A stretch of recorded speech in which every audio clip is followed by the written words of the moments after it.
Pasado alas 11 ng gabi nitong April 17 nang malambat ng mga mangingisda sa karagatang sakop ng barangay Tangon Bula ang isang butanding. Nitong mga nagdaang buwan ngayong taon na mataan din ang nasa 100 butanding sa Ragay Gulf. Talagang ganda.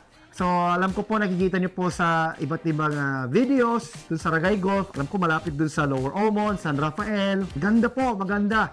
As of now, na-spotted natin yung 20, but isang araw po, mga almost 100 daw. So sana totoo po.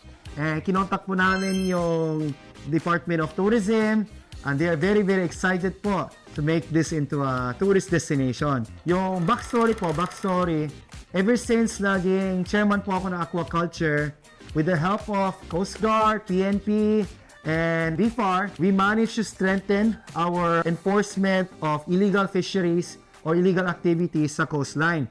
So sa tingin ko po, over time, mga 6 months period na gumanda po yung corals, may planktons, may maliit na isda, ganun ka na-attract yung whale shark sa ating dagat. Ayon sa BIFAR, ang ganitong mga gentle giants ay napupunta sa mga lugar na may mayamang karagatan kung saan sila nakakakuha ng pagkain. Ang karagatang sakop ng Bula, Camarines Sur kasabay na ang Ragay, Camarines Sur ay parte ng Fisheries Management Area 7 kung saan ito ay dinadaanan ng mga marine mammals, sharks, and rays. Ang presensya ng mga marine species sa isang lugar kagaya ng Butanding ay indikasyon ng mayaman na karagatan dahil nandoon yung mga pagkain ng mga marine species na ito. Samantala, maingat naman pinakawalan ng butanding na aksidenteng sumabit sa lambat ng mga mangingisda na ayon sa BIFAR ay ang nararapat lamang na gawin dahil ang ganitong marine mammals ay hindi dapat hinuhuli o sinasaktan. Isa sa mga common threats ng mga marine species gaya ng butanding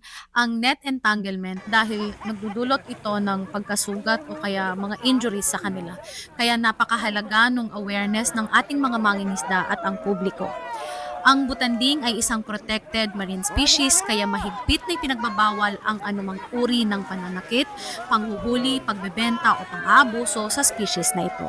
Patuloy na nagpapaalala ang BIFAR sa ating mga mangingisda at mamamayan na makiisa sa pangangalaga ng ating karagatan at yamang dagat. I-report ang anumang stranding incident sa mga lokal na otoridad o sa BIFAR Bicol. Jan Amador, CSN.